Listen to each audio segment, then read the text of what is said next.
আসসালামু আলাইকুম। আমন্ত্রণ জানাচ্ছি জাগো টিভিতে। আপনাদের সাথে আছি মমতাজ শাহিন রুম্পা। শুরুতেই জানাবো আপডেট। ইসরায়েলের 4 শহরে দফায় দফায় ব্যাপক মিসাইল হামলা চালালো হিজবুল্লাহ। আমাদের ইরানে যাওয়া উচিত হয়নি, লাজ লজ্জার মাথা খেয়ে ইরান যুদ্ধে পরাজয় স্বীকার করলেন প্রেসিডেন্ট ট্রাম্প। চীনা ক্ষেপণাস্ত্রে মার্কিন যুদ্ধ বিমান ধ্বংস করেছে ইরান, দাবি মার্কিন সংবাদ মাধ্যম এনবিসির। এবার দূরপাল্লার বিধ্বংসী ক্রুজ ক্ষেপণাস্ত্রযুক্ত যুদ্ধজাহাজ উন্মোচন করল ইরান। নেতানিয়াহুর পদত্যাগ দাবিতে তেল আবিবে বিক্ষোভ, রাস্তায় হাজারো ইসরায়েলি। নাবিতিয়ে ঘিরে ফেলেছে ইসরায়েলি বাহিনী, দক্ষিণ লেবাননের তীব্র সংঘাত। ভয়ঙ্কর চক্রান্ত ফাঁস, ভারতে নিজের বাড়ির সামনে মাংস রেখে সাম্প্রদায়িক দাঙ্গা বাঁধানোর চেষ্টা হিন্দু জঙ্গির। কান ধরে ক্ষমা চাওয়ালো পুলিশ, মোদি যোগীকে গুন্ডা বলে 24 ঘন্টায় গ্রেফতার 70 বছরের মুসলিম বৃদ্ধ। এবার বিস্তারিত। ইসরায়েলের 4 শহরে দফায় দফায় ব্যাপক মিসাইল হামলা চালালো হিজবুল্লাহ। লেবাননের ইরান সমর্থিত সশস্ত্র গোষ্ঠী হিজবুল্লাহ উত্তর ইসরায়েলের বিভিন্ন এলাকায় দফায় দফায় মিসাইল হামলা চালিয়েছে। এ ঘটনায় ব্যাপক হতাহতের খবর পাওয়া যায়। ইসরায়েলি প্রতিরক্ষা বাহিনী আইডিএফ জানিয়েছে গ্যালিলি, পানহ্যান্ডেল ও একর অঞ্চলের দিকে মিসাইলগুলো ছোড়া হয়। আইডিএফ এর তথ্য অনুযায়ী কাফার গিলাদি ও মেথুলাই লক্ষ্য করে বেশ কয়েকটি মিসাইল নিক্ষেপ করা হয়। এর মধ্যে একটি আকাশ প্রতিরক্ষা ব্যবস্থা ভূপাতিত করে, অন্যটি খোলা স্থানে আঘাত হানে। এছাড়া একর অভিমুখে ছোড়া একটি মিসাইলও প্রতিহত করা হয়েছে। আরও কয়েকটি মিসাইল খোলা জায়গায় পড়ে আছে বলে জানিয়েছে আইডিএফ। বরাবরের মতো সামরিক বাহিনীর পক্ষ থেকে বলা হয়েছে, হামলায় কোনো ব্যক্তি আহত হননি এবং বড় ধরনের ক্ষয়ক্ষতির খবরও পাওয়া যায়নি। এদিকে দক্ষিণ লেবাননের অন্যতম গুরুত্বপূর্ণ শহর নাবাতিয়ের চারপাশ ইসরায়েলি বাহিনী ঘিরে ফেলার অবস্থানে পৌঁছেছে বলে দাবি করেছে দেশটির একাধিক সামরিক ও সংবাদ সূত্র। এর ফলে অঞ্চলে নতুন করে তীব্র সামরিক উত্তেজনা সৃষ্টি হয়েছে। সামরিক সূত্রের বরাতে জানা গেছে, 2006 সালের পর প্রথমবারের মতো ইসরায়েলি সেনারা লিতানি নদী অতিক্রম করেছে। ইসরায়েল এই নদীকে তাদের অঘোষিত বাফার জোনের সীমা হিসেবে বিবেচনা করে আসছিল। বর্তমানে ইসরায়েলি বাহিনী নাবিতিয়েহ শহরের উপকণ্ঠে অবস্থান করছে বলে জানা গেছে। দক্ষিণ লেবাননের অর্থনৈতিক ও সাংস্কৃতিক কেন্দ্র হিসেবে পরিচিত এই শহরটি হিজবুল্লাহ প্রভাবিত শিয়া জনগোষ্ঠীর একটি গুরুত্বপূর্ণ এলাকা হিসেবে বিবেচিত। আমাদের ইরানে যাওয়া উচিত হয়নি, লাজ লজ্জার মাথা খেয়ে ইরান যুদ্ধে পরাজয় স্বীকার করলেন প্রেসিডেন্ট ট্রাম্প। যুক্তরাষ্ট্রের প্রেসিডেন্ট ডোনাল্ড ট্রাম্প ইরান ও ইরাক যুদ্ধ নিয়ে যুক্তরাষ্ট্রের অতীত ভূমিকার কঠোর সমালোচনা করেছেন। তিনি বলেন, ইরাক যুদ্ধে যুক্তরাষ্ট্রের অংশগ্রহণ ছিল ভুল সিদ্ধান্ত এবং সেখানে মার্কিন সেনাদের যাওয়া উচিত ছিল না। ফক্স নিউজকে দেওয়া এক সাক্ষাৎকারে ট্রাম্প বলেন, ইরাকে কি ঘটেছে তা দেখুন, আমরা খুব খারাপ করেছি, আমরা বোকামি করেছি, সেখানে আমাদের যাওয়া উচিত ছিল না। তিনি আরো বলেন, আমাদের ইরানেও যাওয়া উচিত হয়নি, তবে ইরানের সক্ষমতা আছে। আমরা যদি 9 মাস আগে B-2 বোমারু বিমান দিয়ে তাদের উপর হামলা না করতাম, তাহলে এখন তাদের কাছে পারমাণবিক অস্ত্র থাকতো এবং পরিস্থিতি একেবারে ভিন্ন হতো। তখন হয়তো ইসরায়েল থাকতো না, এমনকি পুরো মধ্যপ্রাচ্য নিয়ে প্রশ্ন উঠে যেত। এরপর তারা কোথায় যেত? ট্রাম্প আরও দাবি করেন, যুক্তরাষ্ট্র ইচ্ছাকৃতভাবে ইরানের সামরিক বাহিনীকে বড় ধরনের আঘাত থেকে রক্ষা করেছে। তিনি বলেন, তাদের সামরিক বাহিনীকে আমরা কিছুটা আলাদা রেখেছি, কারণ আমরা মনে করি তাদের সেনাবাহিনী কিছুটা মধ্যপন্থী, কিন্তু তাদের ভেতরে আরো কিছু গোষ্ঠী আছে। আমরা তাদের লক্ষ্য করেছি, বিভিন্ন নেতৃত্বকে সরিয়ে দিয়েছি, তবে তাদের সামরিক বাহিনীকে আমরা সত্যি আঘাত করিনি। তিনি আরো যোগ করেন, মানুষ এটা শুনে অবাক হতে পারে, কারণ যুদ্ধে অনেক সময় ভুল হয় যেখানে সবাইকে ধ্বংস করে দেওয়া হয়, আর তখন একটি দেশ 40 বছরেও পুনর্গঠিত হতে পারে না। দক্ষিণ পশ্চিম ইরানের আকাশে যে আমেরিকান F-15 স্ট্রাইক ইগল যুদ্ধ বিমানটি ভূপাতিত হয়েছিল, সেটা সম্ভবত চীনের তৈরি কাঁধে ভর করে ছোড়া মিসাইলের আঘাতে ধ্বংস হয়েছিল। বিষয়টি সম্পর্কে জানে এমন 3 জনের বরাতে এ খবর জানিয়েছে মার্কিন সংবাদ মাধ্যম এনবিসি নিউজ। প্রতিবেদন মতে, চীন ইরানকে সংঘাতের শুরুতে স্টেলথ বিমান শনাক্ত করতে সক্ষম দূরপাল্লার প্রারম্ভিক সতর্কীকরণ রাডারও দিয়েছে বলে উল্লেখিত সূত্রগুলোর একজন এবং আরেকজন মার্কিন কর্মকর্তা জানিয়েছেন, যা এনবিসি নিউজ প্রতিবেদনে উঠে এসেছে। তবে এসব মূল্যায়ন এখনো সক্রিয় তদন্তাধীন রয়েছে। সময়কাল স্পষ্ট নয়। মিসাইলটি চীনের সাম্প্রতিক চালান থেকে এসেছে নাকি ইরান বছরের পর বছর ধরে যে পুরনো মজুত রেখেছিল তা থেকে এসেছে, এবং YLCHB রাডারটি যুদ্ধের সময় সক্রিয় ছিল কিনা এসব বিষয়ে এখনো নিশ্চিত করা যায়নি। F-15 যুদ্ধ বিমানটির ধ্বংস হওয়া ছিল কয়েক দশকের মধ্যে প্রথমবারের মতো শত্রুর গুলিতে একটি মার্কিন যুদ্ধ বিমান ভূপাতিত হওয়ার ঘটনা। বিমানের 2 ক্রু সদস্যই ইরানের আকাশে নিরাপদে প্যারাশুটে নেমে পড়েন। পাইলটকে 7 ঘন্টার মধ্যেই উদ্ধার করা হয়। তবে ওয়েপন সিস্টেমস অফিসার জাগ্রোস পর্বতমালার পাদদেশের পাহাড়ি এলাকায় 2 দিন আত্মগোপন করেছিলেন। পরে মার্কিন বাহিনী তাকে খুঁজে বের করে উদ্ধার করে। ট্রাম্প তখন এই অস্ত্রটিকে কাঁধে ভর করে ছোড়া মিসাইল হিসেবে বর্ণনা করেছিলেন। এই ধরনের অস্ত্রকে man portable air defence system বা ম্যানপ্যাডস বলা হয়। এগুলো সাধারণত প্রায় 7 ফুট লম্বা হয় এবং ওজন হয় প্রায় 40 পাউন্ড। এগুলো সস্তা এবং নিচু উচ্চতায় উড়ানরত বিমানের বিরুদ্ধে খুবই কার্যকর। একজন ব্যক্তি একাই এটি বহন করে ছুটতে পারেন। বিষয়টি সম্পর্কে জ্ঞান রাখেন এমন 3 জন এনবিসি নিউজকে জানিয়েছে মিসাইলটি খুব সম্ভবত চীনের তৈরি ছিল। এবার দূরপাল্লার বিধ্বংসী ক্রুজ ক্ষেপণাস্ত্রযুক্ত যুদ্ধ জাহাজ উন্মোচন করল ইরান। তেহরান টাইমসের খবরে বলা হয়, ইরানের বিপ্লবী গার্ড বাহিনী নৌবাহিনী নতুন একটি উচ্চ গতির আক্রমণাত্মক নৌযান উন্মোচন করেছে।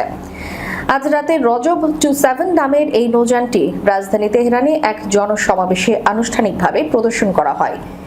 দেশটির আধা সরকারি সংবাদ সংস্থা মেহেরের প্রতিবেদনে বলা হয়েছে, তেহরানের এংহেলাব বা বিপ্লব স্কোয়ারে টানা 90তম রাতের গণসমাবেশের অংশ হিসেবে এই উন্মোচন অনুষ্ঠান আয়োজন করা হয়। সেখানে জনসম্মুখে প্রদর্শন করা হয় সামরিক নৌযানটি। আইআরজিসি নেভির দাবি অনুযায়ী এই দ্রুতগতির নৌযান 700 কিলোমিটার পাল্লার 2টি সমুদ্রভিত্তিক ক্রুজ ক্ষেপণাস্ত্র নিক্ষেপ করতে সক্ষম। এছাড়া 3 মিটার উচ্চতার ঢেউযুক্ত সমুদ্র পরিস্থিতিতেও উচ্চ গতিতে চলাচল ও অভিযান পরিচালনার সক্ষমতা রয়েছে এটির। নতুন নৌযানটি একটি ট্রাইমারান নকশায় তৈরি, যা সমুদ্রের প্রতিকূল পরিস্থিতিতে স্থিতিশীলতা ও নিয়ন্ত্রণ ক্ষমতা বাড়ায়। নতুন এই সমরাস্ত্র উন্মোচন ইরানের নৌ প্রতিরক্ষা সক্ষমতা আরও শক্তিশালী করার অংশ। বিশেষ করে এটি দক্ষিণাঞ্চলীয় সমুদ্র পথে দ্রুত আক্রমণ পরিচালনায় কৌশলগত সক্ষমতা বাড়াতে গুরুত্বপূর্ণ ভূমিকা রাখবে বলে মনে করা হচ্ছে। নেতানিয়াহুর পদত্যাগ দাবিতে তেল আবিবে বিক্ষোভ। রাস্তায় হাজারো ইসরায়েলের প্রধানমন্ত্রী নেতানিয়াহুর পদত্যাগ এবং আগাম নির্বাচনের দাবিতে তেল আবিবে বিক্ষোভে নেমেছেন হাজারো ইসরায়েলি। রাতে আয়োজিত এই বিক্ষোভে বিপুল সংখ্যক মানুষ অংশ নেন। ইসরায়েলি গণমাধ্যমের প্রতিবেদনে বলা হয়েছে, এবারের কর্মসূচি ছিল তুলনামূলকভাবে বেশি সংগঠিত এবং এতে নেতানিয়াহুর ডানপন্থী নীতির বিরোধী বামপন্থী সমর্থকরাও অংশ নেন। বিক্ষোভকারীরা তেল আবিবের বিভিন্ন সড়কে মিছিল করেন। এর মধ্যে ব্যস্ততম কাপলান স্ট্রিটও ছিল। পরে তারা থিয়েটার স্কোয়ারে জড়ো হয়ে আগাম নির্বাচনের দাবিতে স্লোগান দেন। এক পর্যায়ে বিক্ষোভকারীরা আলান মহাসড়ক সহ কয়েকটি গুরুত্বপূর্ণ সড়ক অবরোধ করলে পুলিশ হস্তক্ষেপ করে। পরে পুলিশ বিক্ষোভকারীদের ছত্রভঙ্গ এবং সংঘর্ষের পর কয়েকজনকে আটক করে। এদিকে ইসরায়েলের উত্তরাঞ্চলে হিজবুল্লাহর ক্ষেপণাস্ত্র হামলার পরিপ্রেক্ষিতে ইসরায়েলের হোম ফ্রন্ট কমান্ড নতুন সতর্কতা জারি করেছে। সংস্থাটি জানিয়েছে, বিশেষ করে উত্তরাঞ্চলে আরও কঠোর নিরাপত্তা ব্যবস্থা গ্রহণের প্রস্তুতি চলছে। গত কয়েক ঘন্টায় দক্ষিণ লেবাননের বিভিন্ন শহর ও গ্রামে ইসরায়েলি বাহিনী এবং হিজবুল্লাহ যোদ্ধাদের মধ্যে সংঘর্ষের তীব্রতা বেড়েছে। হিজবুল্লাহর দাবি করেছে, তারা বর্তমানে ওইসব এলাকায় ইসরায়েলি বাহিনীর বিরুদ্ধে লড়াই চালিয়ে যাচ্ছে। দক্ষিণ লেবাননের অন্যতম গুরুত্বপূর্ণ শহর নাবাতিয়ের চারপাশে ইসরায়েলি বাহিনী ঘিরে ফেলার অবস্থানে পৌঁছেছে বলে দাবি করেছে দেশটির একাধিক সামরিক ও সংবাদ সূত্র। এর ফলে অঞ্চলে নতুন করে তীব্র সামরিক উত্তেজনা সৃষ্টি হয়েছে। সামরিক সূত্রের বরাতে জানা গেছে, 2006 সালের পর প্রথমবারের মতো ইসরায়েলি সেনারা লিতানি নদী অতিক্রম করেছে। ইসরায়েল এই নদীকে তাদের অঘোষিত বাফার জোনের সীমা হিসেবে বিবেচনা করে আসছিল। বর্তমানে ইসরায়েলি বাহিনী নাবাতিয়ে শহরের উপকণ্ঠে অবস্থান করছে বলে জানা গেছে। দক্ষিণ লেবাননের অর্থনৈতিক ও সাংস্কৃতিক কেন্দ্র হিসেবে পরিচিত এই শহরটি হিজবুল্লাহ প্রভাবিত শিয়া জনগোষ্ঠীর একটি গুরুত্বপূর্ণ এলাকা হিসেবে বিবেচিত। আল জাজিরার এক প্রতিবেদনে বলা হয়েছে, ইসরায়েল শহরটি ঘিরে ফেলার প্রস্তুতি নিচ্ছে এবং হিজবুল্লাহর প্রতিরক্ষা বলয় ভেঙে অগ্রসর হচ্ছে। এতে দক্ষিণ ও পশ্চিম লেবাননের মধ্যে যোগাযোগ বিচ্ছিন্ন হওয়ার আশঙ্কা তৈরি হয়। লেবাননের সেনাবাহিনীর এক বিবৃতিতে বলা হয়, নাবাতিয়ের কাছে একটি গাড়িতে হামলার ঘটনায় 2 সেনা গুরুতর আহত হয়েছেন। একই অঞ্চলের জেবশিত গ্রামে ইসরায়েলি ড্রোন হামলায় একজন প্যারামেডিক নিহত এবং 4 জন আহত হয়েছেন বলে লেবাননের জাতীয় সংবাদ সংস্থা জানিয়েছে। হামলায় একটি হাসপাতালও ক্ষতিগ্রস্ত হয়। এছাড়া বেউফোর্ট দুর্গের কাছে ইসরায়েলি বিমান ও গোলাবর্ষণের ঘটনা ঘটে বলে জানানো হয়েছে। ঐতিহাসিক এই দুর্গটি 2000 সাল পর্যন্ত ইসরায়েলি বাহিনীর নিয়ন্ত্রণে ছিল। হিজবুল্লাহর দাবি করেছে, তারা ইসরায়েলের কিরিয়াত শামনা শহরে রকেট হামলা চালায়। এছাড়া দক্ষিণ লেবাননের বিভিন্ন স্থানে ইসরায়েলি সেনাদের উপর হামলা চালিয়ে তাদের পিছু হটতে বাধ্য করা হয়েছে। ভয়ঙ্কর চক্রান্ত ফাঁস। ভারতে নিজের বাড়ির সামনে মাংস রেখে সাম্প্রদায়িক দাঙ্গা বাঁধানোর চেষ্টা হিন্দু যুবকের। এলাকায় সাম্প্রদায়িক উত্তেজনা ছড়িয়ে বড় ধরনের দাঙ্গা বাঁধানোর এক ভয়ঙ্কর চক্রান্ত ফাঁস করল পুলিশ। ভারতের উত্তরপ্রদেশের মিরাটের দৌড়ালা থানা এলাকায় মাভিমিরা গ্রামে এ ঘটনাটি ঘটে। নিজের বাড়ির সামনে নিজেই মাংসের ব্যাগ রেখে পুলিশকে ভুয়া তথ্য দেওয়ার অভিযোগে পুনেত নামের এই যুবকের কীর্তি এবার সিসিটিভি ক্যামেরায় হাতে নাতে ধরা পড়েছে। অভিযুক্ত পুনেত আচমকাই পুলিশ হেল্পলাইনে ফোন করে দাবি করেন তার বাড়ির সামনে কে বা কারা একটি মাংস ভর্তি ব্যাগ ফেলে রেখে গেছে। এই খবর মুহূর্তের মধ্যে পুরো গ্রামে ছড়িয়ে পড়ে। একটি বিশেষ গোষ্ঠীকে টার্গেট করে গুজব ছড়ানোর চেষ্টা করা হয়, যার ফলে স্থানীয় বাসিন্দাদের মধ্যে তীব্র ক্ষোভ ও আতঙ্ক তৈরি হয়। পরিস্থিতি এতটাই উত্তপ্ত হয়ে উঠেছে গ্রামের সাম্প্রদায়িক দাঙ্গা লেগে যাওয়ার মতো পরিবেশ তৈরি হয়েছিল। খবর পেয়ে বিশাল পুলিশ বাহিনী ঘটনাস্থলে পৌঁছায়। ঘটনার তদন্তে নেমে পুলিশ যখন এলাকার সিসিটিভি ফুটেজ পরীক্ষা করে তখনই আসল সত্য সামনে আসে এবং পুলিশ কর্মকর্তা স্তব্ধ হয়ে যান।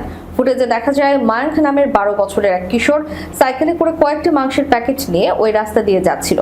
যাওয়ার পথে একটি মোড় নেওয়ার সময় অসাবধানতা বশত একটি নষ্ট মাংসের প্যাকেট সাইকেল থেকে রাস্তায় পড়ে যায়। কিশোরটি চলে যাওয়ার পর পুনেত রাস্তা থেকে সেই মাংসের প্যাকেটটি কুড়িয়ে নেন।